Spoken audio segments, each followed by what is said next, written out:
Chapter 6 lecture 1। अभी हम सीखते हैं इलेक्ट्रोमैग्नेटिक इंडक्शन के बारे में। अब तक हमने जितने भी चैप्टर्स पढ़े हैं उसमें हमने इलेक्ट्रिसिटी के बारे में पढ़ा है, उसमें हमने मैग्नेटिज्म के बारे में पढ़ा है कि मैग्नेटिक फील्ड क्या होता है, मैग्नेटिक फोर्स क्या होता है। इलेक्ट्रिसिटी में भी हमने ऐसा पढ़ा था कि इलेक्ट्रिक फोर्स क्या होता है, इलेक्ट्रिक फील्ड क्या होता है। हमने इलेक्ट्रिसिटी पढ़ लिया है, हमने मैग्नेटिज्म भी पढ़ लिया है। नाउ बहुत लॉन्ग टाइम तक जो है ये इलेक्ट्रिसिटी एंड मैग्नेटिज्म इन दोनों को सेपरेट ही माना जाता था, बट उसके बाद 19th सेंचुरी के टाइम पर एक्सपेरिमेंट्स के थ्रू जो है ये पता चला कि ये दोनों कहीं ना कहीं इंटर रिलेटेड है, यानी कि मैग्नेटिज्म एंड इलेक्ट्रिसिटी ये दोनों एक दूसरे से इंटर रिलेटेड है। नाउ ये चीज कैसे पता चली, तो एम्पियर, ऑस्टर्ड एंड ऐसे बहुत से साइंटिस्ट थे कि जिनके एक्सपेरिमेंट्स के थ्रू हमें ये चीज पता चली। उनके एक्सपेरिमेंट्स में उनको क्या देखने को मिला, उन्होंने देखा कि जो मूविंग इलेक्ट्रिक चार्जेस है उसकी वजह से मैग्नेटिक फील्ड प्रोड्यूस होता है। नाउ मूविंग इलेक्ट्रिक चार्जेस का मतलब क्या है, तो मूविंग चार्जेस यानी करंट होता है। तो यानी कि अगर करंट कहीं पर भी है तो उसके आसपास मैग्नेटिक फील्ड प्रोड्यूस होता है। अभी ये चीज हमने 4th चैप्टर में भी देखी थी। कोई एक एक्सपेरिमेंट था कि जिसमें क्या था, करंट फ्लो हो रहा था, उसके पास में एक नीडल रखी हुई थी एंड वो नीडल जो है वो डिफ्लेक्ट हो रही थी एंड ये नीडल का डिफ्लेक्शन क्या शो कर रहा था कि वहां पर मैग्नेटिक फील्ड जनरेट हो रही है। तो ये चीज जो है हमने 4th चैप्टर में देखी थी। यहाँ पर जो है ये सेम चीज है कि अगर कहीं पर भी मूविंग इलेक्ट्रिक चार्जेस है तो वो अपने आसपास में मैग्नेटिक फील्ड प्रोड्यूस करते हैं, यानी कि इलेक्ट्रिक करंट की वजह से हमें नीडल जो है वो डिफ्लेक्ट होता हुआ दिखाई देता है क्योंकि वहां पर आसपास में मैग्नेटिक फील्ड बना होगा। Michael Faraday and Joseph Henry के जो एक्सपेरिमेंट है उससे भी हमें ये चीज पता चली कि अगर चेंजिंग मैग्नेटिक फील्ड हो तो भी करंट जो है वो इंड्यूस हो सकता है। पहले हमने क्या देखा था, तो कि अगर मूविंग इलेक्ट्रिक चार्जेस है यानी करंट है तो वहां पर हमें मैग्नेटिक फील्ड देखने को मिलेगा।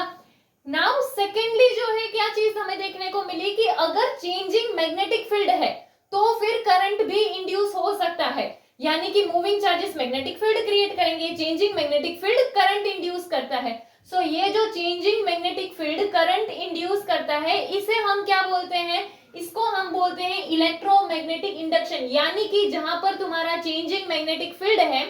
उसकी वजह से अगर इलेक्ट्रिक करंट जनरेट होता है तो उसे हम बोलते हैं इलेक्ट्रोमैग्नेटिक इंडक्शन।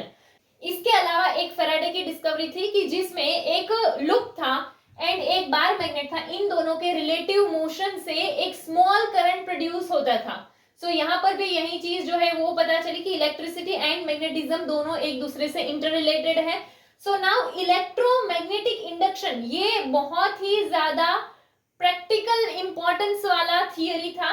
एंड इलेक्ट्रिसिटी जो है, इलेक्ट्रिसिटी के इन्वेंशन का बेस जो है वो इलेक्ट्रोमैग्नेटिक इंडक्शन से ही आया था एंड फैराडे एंड हेनरी के जो एक्सपेरिमेंट्स है उसी के थ्रू जो है generators and transformers and in सब की थियरीज जो है वो हम डेवलप कर पाए हैं। Next, Faraday's experiment of a bar magnet and coil. Now Faraday जो है उसने एक एक्सपेरिमेंट किया था बार मैग्नेट एंड कॉइल के साथ। तो यहाँ पे क्या किया है, तो कि ये हमारे पास एक कॉइल है C1 एंड इस कॉइल को हमने कनेक्ट कर रखा है गैल्वेनोमीटर के साथ। नाउ गैल्वेनोमीटर के साथ कनेक्ट क्यों किया है, ताकि अगर हमें कहीं पर भी इसमें करंट इंड्यूस हो तो डिफ्लेक्शन मिले।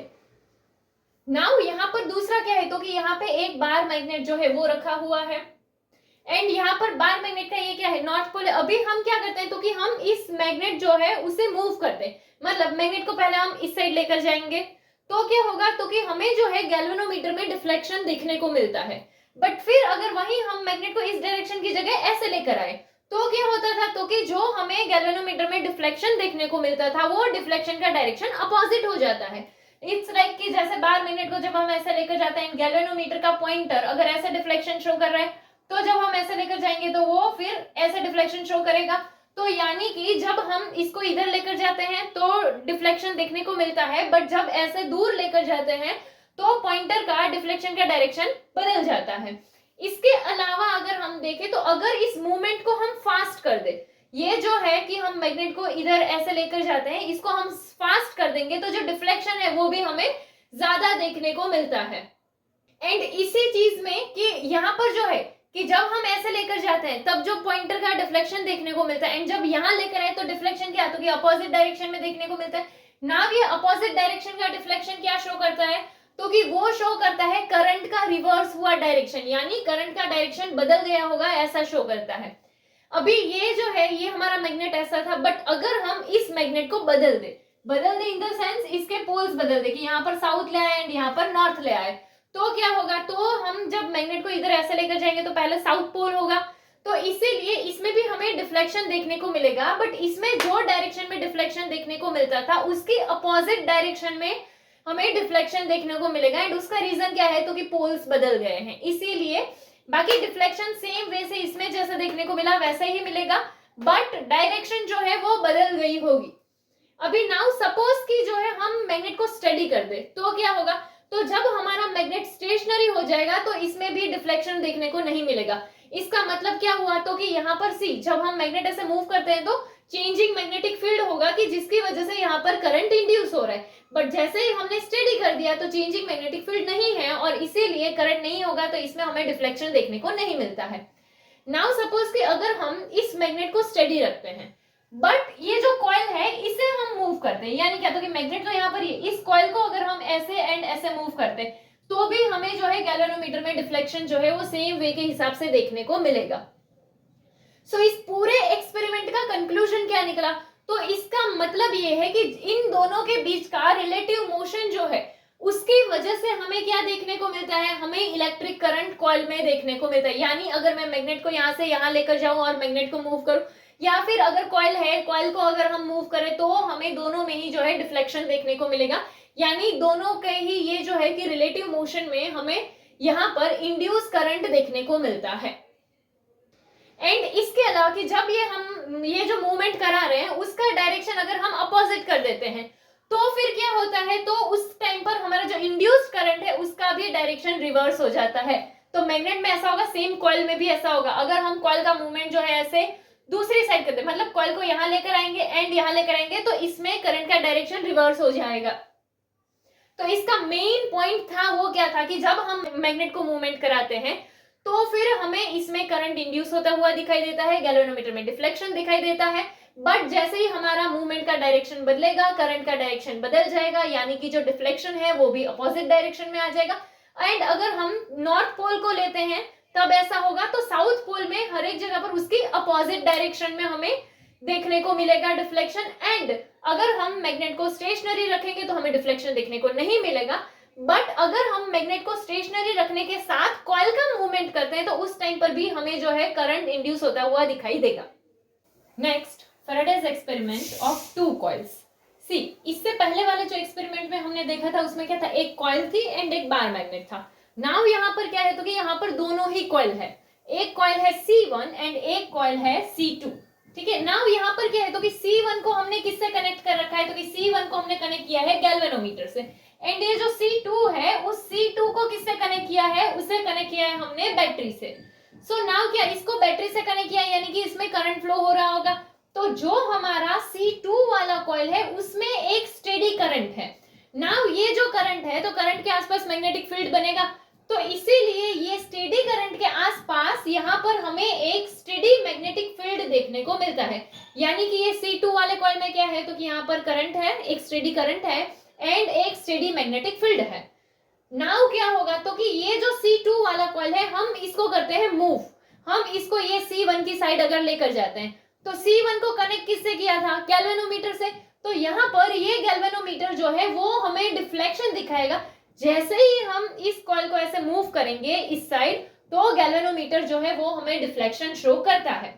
तो ये डिफ्लेक्शन से हम क्या बोल सकते हैं, तो कि यहाँ पर ये जो हमारा C1 वाला कॉइल है इसमें करंट इंड्यूस्ड हुआ होगा, ऐसा बोल सकते हैं। एंड नाउ जब हम C2 वाला जो कॉइल है उसे हमने यहाँ मूव किया था, अभी अगर हम उसको फिर से यहाँ मूव करेंगे तो क्या होगा, तो कि यहाँ पर गैल्वेनोमीटर जो है वो डिफ्लेक्शन दिखाएगा, बट डिफ्लेक्शन कैसा होगा, अपोजिट डायरेक्शन में होगा। जैसे कि अगर यहाँ लेकर गए तो डिफ्लेक्शन ऐसे हुआ था, फिर ऐसे लेकर गए तो डिफ्लेक्शन ऐसे होगा, तो अपोजिट डायरेक्शन में जो है हमें डिफ्लेक्शन देखने को मिलता है।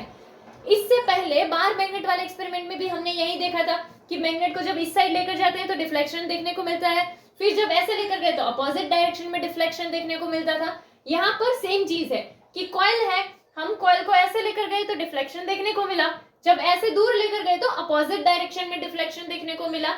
यानी कि यहाँ पर भी क्या तो कि कॉइल में हमें यहाँ पर करंट, स्टेडी करंट है एंड साथ में स्टेडी मैग्नेटिक फील्ड है, तो इसी वजह से यहाँ पर जो है वो जब हम इसको मूव करते हैं तो ये C1 वाले कॉइल में करंट इंड्यूस्ड होता है। अभी यहाँ पर भी सेम चीज जैसा हमने फर्स्ट एक्सपेरिमेंट में देखा था कि ये जो इंड्यूस करंट है वो कब तक रह सकता है, तो जब तक ये मूवमेंट है तब तक हमें गैल्वेनोमीटर में डिफ्लेक्शन देखने को मिलेगा। जैसे ही हमने ये मूवमेंट को स्टॉप कर दिया, गैल्वेनोमीटर का डिफ्लेक्शन जो है वो नहीं होगा। यानी कि यहाँ पर भी क्या है तो कि इसकी मूवमेंट की वजह से यहाँ पर हमें करंट इंड्यूस्ड होता हुआ दिखाई देता है। इसके अलावा चलो सपोज हम इस कॉइल को स्टेडी कर देते हैं, मतलब कि C2 को मूव करना बंद कर देते हैं, बट अगर हम C1 को मूव करें तो यानी कि ये जो कॉइल है इसे अगर हम यहाँ से ऐसे मूव करना शुरू कर दें तो क्या होगा तो कि तब भी गैल्वेनोमीटर जो है उसमें हमें डिफ्लेक्शन देखने को मिलेगा, जो कि क्या हमें शो करता है क्योंकि इसमें इलेक्ट्रिक करंट जो है वो इंड्यूस हुआ है। तो हम C2 कॉइल को मूव करें या हम C1 कॉइल को मूव करें, हमें गैल्वेनोमीटर में डिफ्लेक्शन देखने को मिलता है, बट अगर ये स्टेडी है तो डिफ्लेक्शन देखने को नहीं मिलेगा। इसके पहले वाले में हमने सेम चीज देखी थी, बार मैग्नेट था उसको मूव करते थे तो डिफ्लेक्शन देखने को मिलता था, कॉइल था उसे मूव करते थे तो डिफ्लेक्शन देखने को मिलता था। यहाँ पर दोनों कॉइल है एंड किसी को भी मूव करेंगे तो डिफ्लेक्शन देखने को मिलेगा। नेक्स्ट इसके बाद वाला अगर हम एक्सपेरिमेंट देखें तो उसमें हमारे पास दो कॉइल है, एक कॉइल है C1 एंड एक कॉइल है C2 एंड ये दोनों कॉइल जो है वो कैसी है, वो दोनों स्टेशनरी है। नाउ C1 वाली जो कॉइल है उसे हमने कनेक्ट किया है गैल्वेनोमीटर के साथ एंड जो C2 वाली कॉइल है उसे हमने कनेक्ट किया है बैटरी एंड एक टैपिंग की के साथ। सो नाउ यहाँ पे क्या होगा तो जब भी हम ये जो टैपिंग की है इसे प्रेस करते हैं तो हमें यहाँ पे गैल्वेनोमीटर में डिफ्लेक्शन देखने को मिलता है, बट उसके बाद जो गैल्वेनोमीटर का पॉइंटर है वो तुरंत ही 0 पे वापस आ जाता है। एंड जब हम इस की को रिलीज करते हैं तो उस टाइम पर भी हमें गैल्वेनोमीटर में डिफ्लेक्शन देखने को मिलता है, बट इस बार जो डिफ्लेक्शन का डायरेक्शन होगा वो पहले वाली डायरेक्शन से अपोजिट होता था। एंड अगर हम इस की को प्रेस किया हुआ रखते हैं तो उस टाइम पे हमें गैल्वेनोमीटर में कोई भी टाइप का डिफ्लेक्शन देखने को नहीं मिलता है। सो इससे पहले वाले जो एक्सपेरिमेंट्स हमने देखे थे उन एक्सपेरिमेंट्स में हमने क्या देखा था तो कि हम जो है मूवमेंट करा रहे थे, कॉइल है तो कॉइल का मूवमेंट करा रहे थे एंड अगर मैग्नेट है तो मैग्नेट का मूवमेंट करा रहे थे एंड उस मूवमेंट की वजह से हमें गैल्वेनोमीटर में डिफ्लेक्शन देखने को मिल रहा था। यहाँ पर हम मूवमेंट नहीं करा रहे बट फिर भी हमें गैल्वेनोमीटर में डिफ्लेक्शन देखने को मिल रहा है, तो इससे क्या बोल सकते हैं तो कि रिलेटिव मोशन जो है वो एब्सोल्यूट रिक्वायरमेंट नहीं है इंड्यूस करंट के लिए, यानी हमें इंड्यूस करंट जो है वो रिलेटिव मोशन के बगैर भी मिल सकता है। नेक्स्ट अगर हम फैराडे के एक्सपेरिमेंट के रिजल्ट्स देखें तो जो मैग्नेट है एंड कॉइल है या फिर ये जो दोनों कॉइल है इन दोनों में जो रिलेटिव मोशन है उसकी वजह से इलेक्ट्रिक करंट जो है वो जनरेट होता था। एंड ये जो है मैग्नेट एंड कॉइल या ये दोनों कॉइल के बीच का अगर हम रिलेटिव मोशन है उसे इंक्रीज कर दे या फिर डिक्रीज कर देते हैं तो इसकी वजह से इसमें जो करंट इंड्यूस हो रहा है वो भी इंक्रीज या डिक्रीज हो सकता है। एंड इसमें क्या था हमने ऐसा देखा था कि अगर हम यहाँ पर जो है इस डायरेक्शन में मूवमेंट करते हैं या इस डायरेक्शन में मूवमेंट करते हैं तो हमें जो गैल्वेनोमीटर का डिफ्लेक्शन है वो अपोजिट डायरेक्शन में देखने को मिलता था। यानी क्या कि तो अगर हम ये जो है रिलेटिव मोशन जो है उसका डायरेक्शन अगर रिवर्स कर देते हैं तो इंड्यूस करंट का जो डायरेक्शन है वो भी रिवर्स हो जाता है। एंड अगर ये जो है ये मैग्नेट एंड कॉइल या फिर ये जो दोनों कॉइल है इसको सपोज हम सेम स्पीड से मूव करा रहे हैं, यानी कि क्या तो कि ये कॉइल को हम इधर लेके जा रहे हैं, ये मैग्नेट को भी हम इधर लेके जा रहे हैं, दोनों को ही जो है वो ऐसे सेम स्पीड से ऐसे सेम डायरेक्शन में अगर हम मूव करवाएं तो क्या हो जाएगा तो कि दोनों का रिलेटिव वेलोसिटी तो 0 हो जाएगा ना। अगर रिलेटिव वेलोसिटी 0 है तो इसमें हमें करंट इंड्यूस होता हुआ नहीं दिखाई देगा। इसमें भी सेम अगर हम इसको ऐसे सेम डायरेक्शन में सेम स्पीड से अगर मूव करवाएंगे तो इससे क्या होगा, करंट इंड्यूस होता हुआ नहीं मिलेगा। इसके अलावा अगर मैग्नेटिक फ्लक्स जो है कि ये जो हमारा ये सर्किट है क्लोज सर्किट है उसमें अगर मैग्नेटिक फ्लक्स चेंज होता है तो ये चेंज होता हुआ मैग्नेटिक फील्ड की वजह से इसमें इंड्यूस्ड ईएमएफ देखने को मिलेगा एंड इंड्यूस करंट जो है वो प्रोड्यूस होगा। एंड इसमें जो इंड्यूस्ड ईएमएफ हमें मिलता है वो इंड्यूस्ड ईएमएफ का मैग्नीट्यूड जो होगा वो इसके मैग्नेटिक फ्लक्स के रेट ऑफ चेंज से प्रोपोर्शनल होता है। नेक्स्ट अगर कॉइल में मैग्नेटिक फ्लक्स चेंज होता है तो उसमें ईएमएफ इंड्यूस होता है। इस चीज को अगर हम देखें तो हम ये दोनों एक्सपेरिमेंट में देखें तो यहाँ पर हम मैग्नेट को जो है कॉइल C1 की साइड या तो उससे दूर मूव करते हैं एंड यहाँ पर भी अगर हम देखें तो जो कॉइल C2 है उसे हम C1 की साइड या C2 से दूर मूव करते हैं। तो इस टाइम पर ये जो कॉइल C1 है, उस कॉइल C1 का मैग्नेटिक फ्लक्स जो है वो चेंज होता है एंड इसी की वजह से कॉइल C1 में ईएमएफ इंड्यूस होता है एंड ये जो ईएमएफ इंड्यूस होता है इसकी वजह से C1 कॉइल में करंट जो है वो इंड्यूस होता है कि जिसकी वजह से गैल्वेनोमीटर डिफ्लेक्शन शो करता है। इसमें जब हम टैपिंग की K को प्रेस करते हैं तो C2 वाला जो कॉइल है इसमें करंट जो है वो बहुत ही शॉर्ट टाइम में 0 से मैक्सिमम हो जाता है कि जिसकी वजह से ये C1 वाला जो कॉइल है उसका मैग्नेटिक फ्लक्स इंक्रीज होता है एंड इसी की वजह से C1 वाले कॉइल में ईएमएफ इंड्यूस होता है। बट जब हम इस टैपिंग की को प्रेस किया हुआ रखते हैं तो क्या होगा, तो C2 में जो करंट है वो कांस्टेंट हो जाएगा एंड ये कांस्टेंट करंट की वजह से C1 कॉइल में मैग्नेटिक फ्लक्स चेंज नहीं होगा एंड इसी वजह से जो C1 कॉइल है उसमें जो करंट होगा वो 0 हो जाता है एंड जब हम इस टैपिंग की को रिलीज करते हैं तो उस टाइम पे कॉइल 2 का जो मैग्नेटिक फील्ड है वो डिक्रीज होकर मैक्सिमम से 0 हो जाता है। तो इसीलिए यहाँ पर जो है मैग्नेटिक फ्लक्स जो C1 कॉइल में है वो डिक्रीज होता है एंड इसी वजह से C1 में फिर से करंट इंड्यूस होता है क्योंकि मैग्नेटिक फ्लक्स जो है वो चेंज हुआ। सो यहाँ पर हम क्या ऑब्जर्व कर सकते हैं, तो जो हमारा चेंज ऑफ मैग्नेटिक फ्लक्स है उसी की वजह से सर्किट में ईएमएफ इंड्यूस होता है।